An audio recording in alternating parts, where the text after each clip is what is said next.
Todd Talks. I'm excited to share this episode with you because we're going to discuss the tremendous rise in interest rates this last week. It's the #1 headline in the financial news. So I'm going to show you how interest rates work, where they're at right now, and how you can navigate these if you're someone that needs to buy and sell a home, either a first-time home buyer, a buyer and a seller, or if you just want to tap in your own home equity. So let's start by showing you how it works.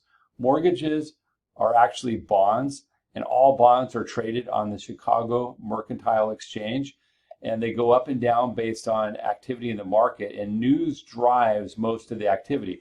So last week, right around here, rates were already starting to go down. As you see these as bond prices, as you see these going down, that's mortgage rates going up. This is the Federal Reserve meets right here, has some bad news. The market digests it, and they say rates are going to stay higher for probably a year and a half, and the bond market sells off. And what that resulted in was higher rates. And let me show you what I mean. So this is Mortgage News Daily, and you can just see this whole year we had like sort of a run up, a little bit of a relief, and then it's just going up and up and up. And now we've had this spike, and that's a decade-long spike. And you can see going out to just Rocket Mortgage, the largest independent mortgage bank in the United States, 30-year fixed at 7.875 at a 2-point cost, and points are prepaid interest. So how do you navigate that? So first, I want to talk about who buyers and sellers are, because you're going to fall into one of these categories most likely. So #1 is the #1 sellers of property right now are empty nesters. So if you're an empty nester, it's a great time to buy still, and I'll tell you why. You have all this equity you can capture. So the rate doesn't matter so much because you can put this huge down payment on and buy the house that you want. Typically, it's a downsized buy, and you're going to have minimal, if any, impact on your payment. The next thing is first-time home buyers. And this is where it gets into this huge opportunity for everybody. What's starting to happen right now is, first of all, we have super low inventory. The builders are running out of supply because they have headwinds of they're having trouble getting insurance, they're having trouble getting labor, and their interest rates and cost of goods are high. So they're dealing with their own issues, and we're slowly running out of inventory.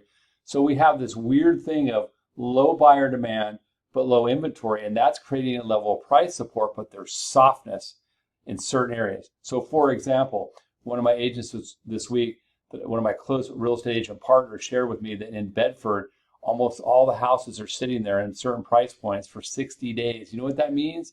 If you want to buy a house over there, that means that you can get the seller to pay your closing costs or even fund a 2-year payment subsidy to significantly lower your payment. And in some cases, up to 3 years. It gets you from here to when rates go down.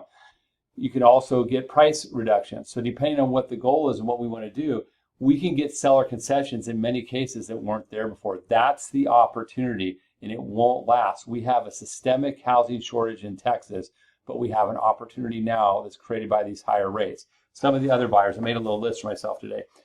Diamonds, right? I'm getting married. I have buyers right now that are buying a house because they're getting married. Diapers. I have buyers right now having more kiddos, kids are growing, they need a bigger house. Divorce. No one likes to see anybody get a divorce, but I've had 2 people right now going through divorce. We've done mortgage plans. They've had to sell.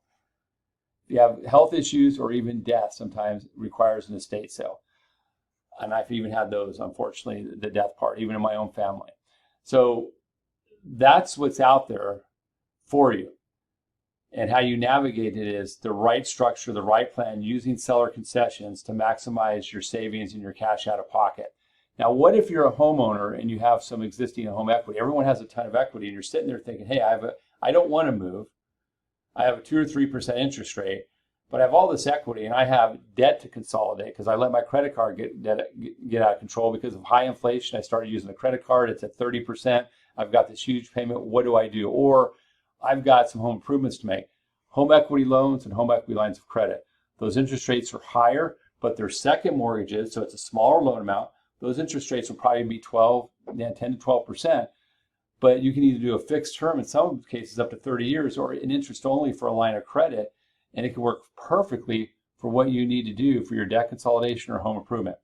I'm a certified mortgage planner. I'm here to help. So if you're one of my homeowners and need any help with this, give me a call. If you're one of my pre-approved buyers and you have questions about this, give me a call. And if you're one of my realtor partners, make sure you're sharing this with your clients, because this is a great message that even though there's higher rates, there's huge opportunities if you're working with the right lending partner to take advantage of them. So thanks so much, and I hope you have a great day.